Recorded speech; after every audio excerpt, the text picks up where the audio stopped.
Today, I'm going to explain a deal and I'm explaining to you what we do with funding. Take this money right here. We borrowed $100,000 from our local bank at 8%, 2 points.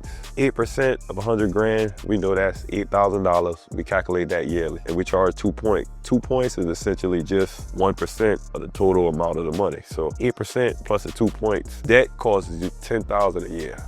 Right? We know that we could take $100,000 and that's 20% of purchasing power against a business that we're going to purchase. So we're going to look for this business that the max cost of this business we know is going to be 500 grand. The business is 500,000, that's the cost. We know we could put 20% down to purchase that asset, right? We know this debt is going to cost us $10,000 a year. So next thing you know, we want to calculate the net profits of this particular asset. If this particular asset's net profit is, let's say, 20% of the 500 grand, which is, let's say the gross profit is 100 grand, and off the gross profit, the net profit on this particular asset is 60,000.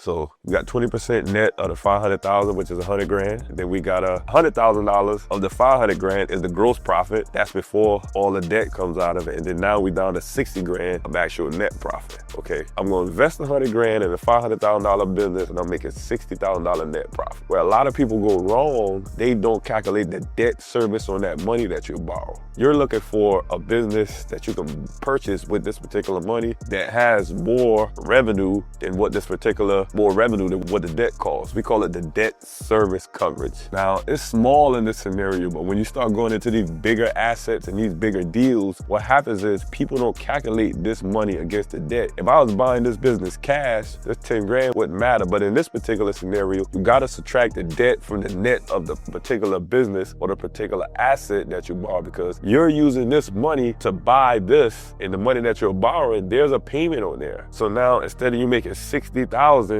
in revenue, you want to subtract your debt, which is 10 grand. And in actuality, your net profit would only be 50,000 because you got to calculate the particular debt against this particular asset. Debt service is one big thing that a lot of people miss when they're either doing real estate or purchasing businesses, because they forget if you're using money to buy that asset, you must calculate the cost of the money against the revenue that it makes. And that is what your exact profit will be in the end. So guys, make sure that you look out for your debt service coverage when you're borrowing money and you're purchasing any type of asset.